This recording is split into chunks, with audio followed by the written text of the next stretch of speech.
Hey everybody, my name is Menachem Brody, and this is the Human Vortex Training channel here on YouTube. I am a USA Cycling Certified Expert Level Coach and Strength and Conditioning Coach with over a decade, almost a decade and a half of experience as of the filming of this video here, working specifically with cyclists and triathletes. So I'm not a bodybuilding coach or a strength coach who's like, oh yeah, I work with a cyclist, that's easy.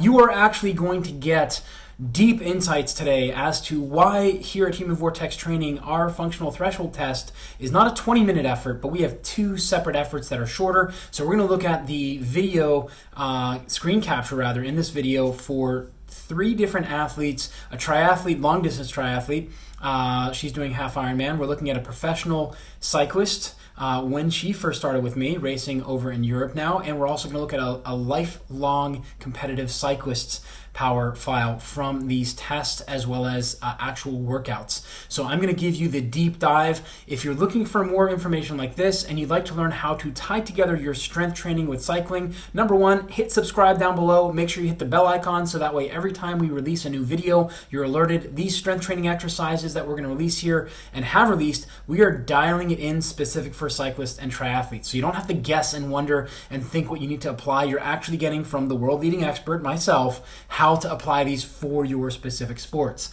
Or if you like, you can hit subscribe and the bell icon down below and then go over to humanvortextraining.com and sign up to be alerted when the strength training for cycling certification is open. We only open it twice a year because that allows me to interact with everybody in the course, answer questions, and they can get some really deep dives in there. So if you're interested in either of those, the links are down below. But let's get into the screen share or screen capture for today's video and look at why we don't use a single 20-minute functional threshold power test.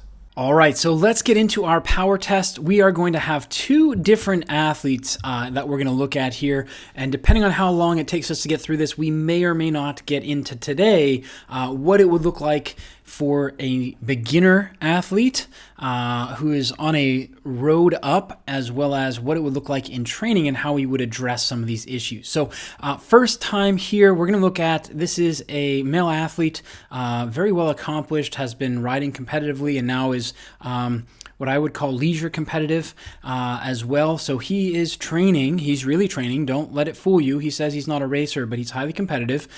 He just doesn't sign up for official races. He goes out with his friends and he travels throughout the summer to see other friends who are cyclists. And it's, more bragging rights than anything, but also a way for them to keep that healthy competition to continue to get better.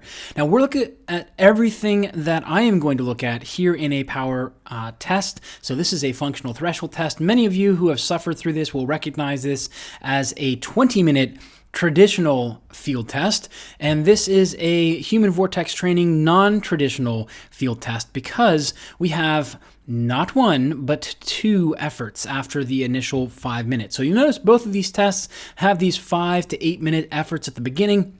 Essentially, what these do is allow us to drain the energy system and get the crap out of the carburetor and allow the athlete to be truly warmed up. So if you actually go to the Tour de France or the Giro d'Italia and watch the riders warm up before they hit the time trial start line, they're actually on the bikes for quite some time, hour and a half. So they're doing these types of efforts to really get everything firing, but it also takes years to build up to that. We'll cover that in another screen capture possibly later on the channel here. But as we go through this warm-up, the first thing that I'm looking for is just an idea of what's going on with the heart rate for the athlete. Where are they starting at for the warm-up? Are they ramping up? Are we seeing a nice linear warm-up for their heart rate here? And are they able to come back to an active recovery number for them? So this athlete has been riding for decades, has a really great feel of what is going on with his body, and is able to really tune in and adjust for what's going on. So here we're in June, so it's a little bit hot and humid. You'll notice all these little spikes up and down. This is because the athlete is doing it at the Oval in Pittsburgh, so I'm very familiar with that. I've raced on that. I've done probably a couple hundred training sessions on that with other athletes and cyclists, as well as a number of other things with triathletes. So I know it well. Each bump is going to replicate about a half a mile or one lap. So that's what you're going to see here. So if you're a coach, you're looking at that, holy crap, something's wrong. No, we're okay. But you'll notice here the athlete does a fantastic job through this 18-minute warm-up. Starts off at 68 beats per minute. You'll see a nice linear warm-up in the power and the heart rate. They are slowly warming themselves up and taking the time to go through the fast pedals. And we see each fast pedal, the heart rate is coming up a little bit higher, 110, 132, and then 136. And then it drops back down to an active recovery of around 97. This is an expertly done warm-up. This is what we want to see ideally. We see a nice, steady, slow increase in the athlete's heart rate and the ability to bring it back down to a recovery effort for their warm-up. However, on the other side of things, we have a fairly seasoned triathlete, and you'll notice that this triathlete, her warm-up is way more erratic, and we actually see the heart rate starts off really high. Now, granted, this is in December, so it is possible that the difference here is that in the training studio where she was, it was cold. And this is why I recommend in the FTP protocol pages that the athletes get here at HVTraining, it says if you're testing in the winter, make sure you're wearing some type of zip-up hoodie or something you can easily remove while you're on the trainer so you can get warmed up properly. And a lot of athletes foo-foo this. They're like, I don't need that. I'll just warm up in a couple minutes. And then we see stuff like this where the heart rate starts off way too high, 113 beats per minute. That's definitely not resting for this athlete. And we see it kind of goes up, drops down, goes up, drops down, goes up, way too high, 151 in our warm. We haven't even done our fast pedals yet. And then it spikes. So this could be a phone call, this could be a problem with the trainer, but this is a really bad warm-up, believe it or not. Even though we have a slight trajectory up, you'll notice that it's way too high at the beginning. It spikes pretty much around 35 beats per minute off of what the max is going to be for the day, which is a little bit higher than I'd like before the fast pedals. And then during the fast pedals, it drops down. So this is telling us the athlete's ability to properly warm up is either not there for the day. So that could be a sign that mentally something is off. It could be that they were interrupted. We would call this, let's call it warm up interruptus. And then we see the fast pedals, the heart rate is going down. So this is a big sign that something is going on. Now, because it's a female athlete, the next question I would have is, was this a phone call? Would be, where are you in your menstrual cycle? Are you in that high hormone phase where we're seeing your blood plasma volumes are dropping, and that can lead to really aberrant heart rate numbers and higher heart rate numbers as well because the blood plasma volume has dropped. So those would be questions that I would need to have answered before we get in any further. And that could be done through messaging the athlete. That doesn't mean I'm going to stop here and not continue, but these are questions that need to be answered by the athlete. So in this case, I know the background for the athlete. We know roughly where she is, and I know that this is not what we want to see. This is not because of those menstrual changes and the hormonal changes. So this is a big sign the athlete did not get a proper warm-up. This is setting the athlete up for a long day in the saddle, especially for a 20-minute effort. I mean, we can really see the heart rate trends up. There's a really high peak up here. There's a big spike in power, and then we have everything in between. So this is a standard functional threshold test and what a lot of coaches are going to build their athletes' training plans off of. Now, I have a problem with this, and here's why. This does not tell us how the athlete is going to be able to perform under fatigue for repeated efforts. So even though this athlete is a cyclist and not a triathlete, there are a number of questions that are answered as we go through this. So one of the first things I'm going to look at, and the reason why I started going all in with the 2x efforts for our field test, is because it allows us to see the athlete under neuromuscular and metabolic fatigue. So this is a 10-minute effort. This is another 10-minute effort. There's even rest in between, and we can see the athlete bottoms out 1, 2, 3, 4, 5, 6, 7. 7 times they bottom out. It's not really 0 watts. Let's say 210 watts in the first effort. So we said what? 7, 1, 2, 3, 4, 5, 6, 7, 8. We'll say 8. The second one, 1, 2, 3, 4, 5, 6. Although there's a couple that are close, 7, 8, 9, and then we could say 10, 11. So this is giving us an insight as to what the athlete is neurologically able to handle. And we can see the cadences. One of the other things I'm looking at through this is how do the cadences change between work and rest periods. as well as 2 work periods. So just doing these 2 efforts gives me way more information than just doing one, where we're just seeing the athlete just crush themselves to try and give everything. And we can see that the cadence here is a slight downsloping, and then the wheels really fall off for the last, let's say, 54 to 57, 58. So the last 3.5, 4 minutes, the wheels fall off, and this is the athlete just not properly pacing. We're seeing a max spike in power. We're seeing a max spike, a huge spike. We're talking about 8 beats per minute here as they go through the end of the regular 20-minute field test. I don't like these tests. A lot of triathletes like them. A lot of amateur cyclists like them. It's a little bit of a bragging right of, I made it through my 20-minute test. But this doesn't give us a great capture as to what the athlete is able to do actually on race day. So yeah, you're out on the long course, you're out on Ironman, half Ironman, and are you actually going to ride like this, or are you going to have to deal with uphills and downhills and uphills again, or tailwind and headwind, or headwind and tailwind and headwind again? This is much more realistic to what your athlete is going to have to go through, or what you're going to have to go through out on course. So whether or not you're competitive, you're training for training's sake, this 2x effort is going to give you a much better insight as to what your body is able to handle and recover from, and then to go out and repeat again, which is going to vibe much more with your on-bike abilities than a 5-minute and a 20-minute, and then you push and you're done. So this is why we use the 2x efforts here at Human Vortex Training. It tells me neurologically where you're at. It tells me a lot about how you're physiologically able to recover. What types of cadences are you using? Does your cadence suffer in between? So you'll notice here they're almost identical. If we look at the average cadences, we have, 91 RPM for effort number 2, and we have 90 RPM for effort number 1. Now, here's the other thing I want to see is what was the cadence during the recovery period?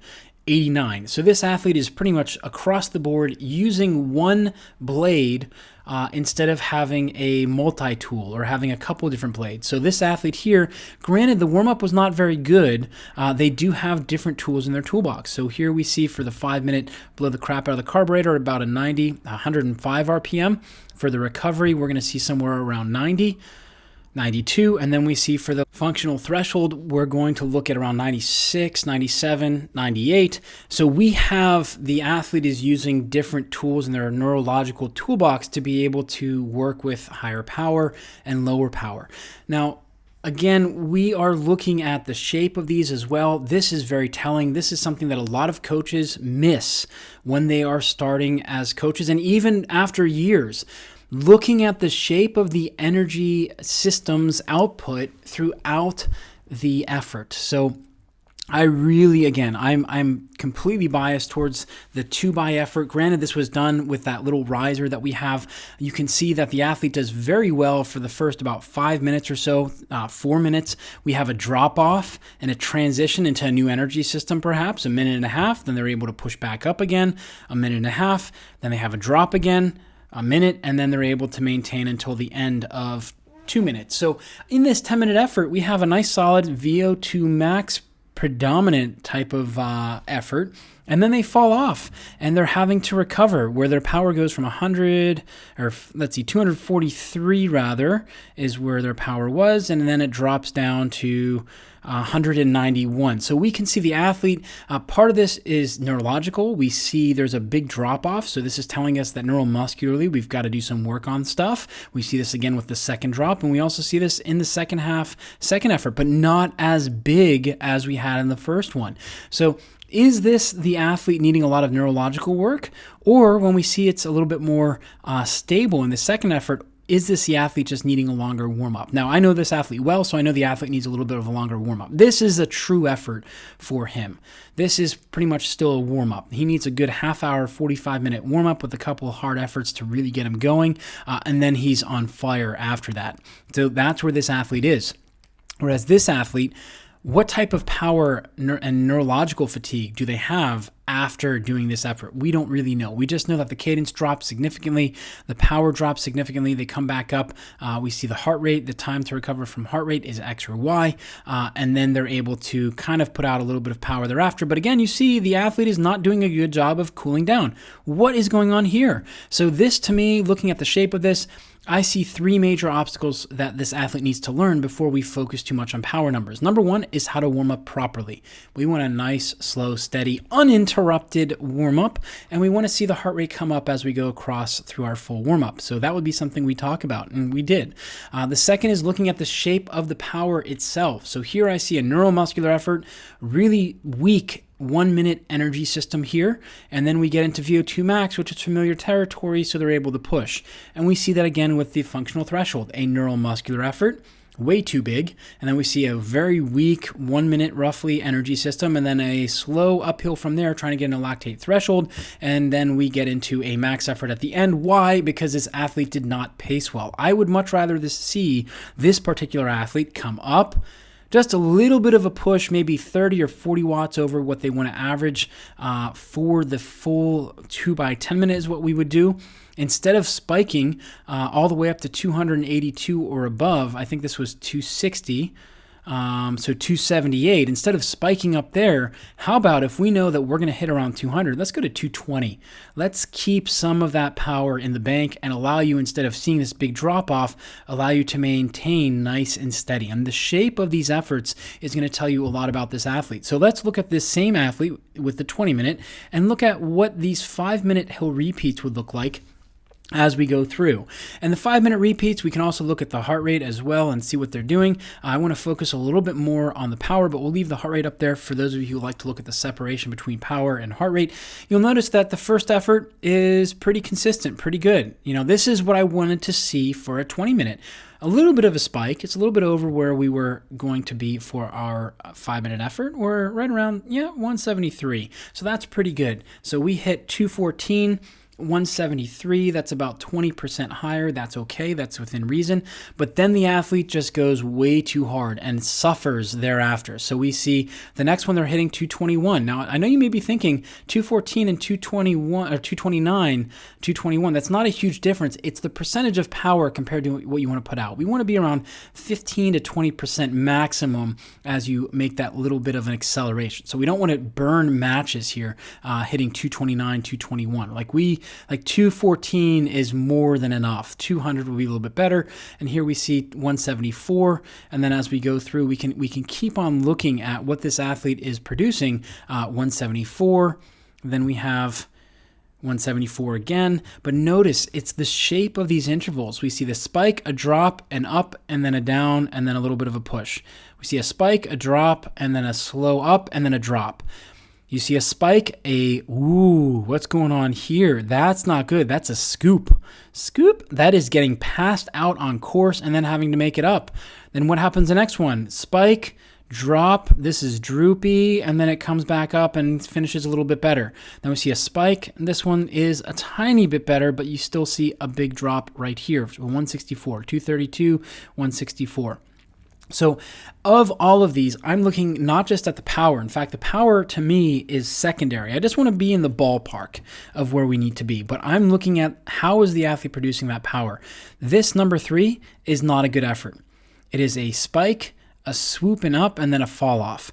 If anything, we want to see a smaller spike, and then we want to see something closer to number 1 with the same type of power output. So 174 was the average for number 7.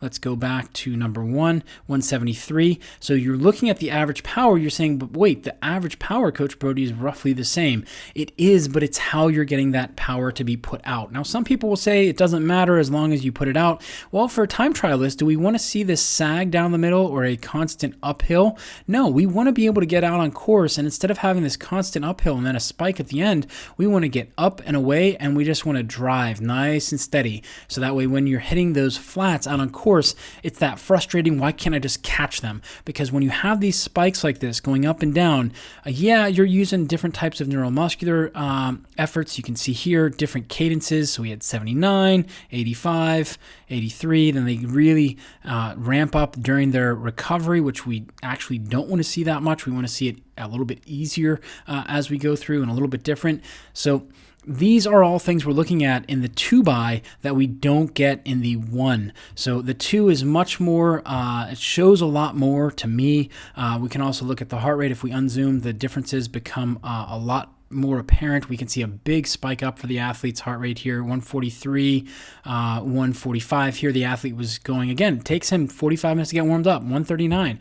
Whereas with this athlete, we see that there's a really big spike at the end because they're really pushing all out. I want to know, what can you do out on course, dealing with wind, with rain, with uphill, downhill, drafting, not drafting. Hopefully you're not drafting. But you can see that there's a lot of different things that we gain out of those 2 efforts, as well as looking at comparing the shape of the efforts to one another. So I hope that you found this useful. If you did, please hit the subscribe button down below and the little bell icon next to it. Share with your friends, your fellow athletes, or maybe even your athletes, because you're a coach. If you'd like to learn a little bit more about how we build the training programs here at Human Vortex Training, you can head over to humanvortextraining.com, click on podcast, and go over to the Strong Savvy Cyclist and Triathlete. Make sure you like and subscribe there. As always, thank you for joining me, and I hope you found this to be useful and eye-opening for you, and I'm looking forward to seeing you more here on the Human Vortex Training channel. So until next time, remember, train smarter, not harder, because it is all about you.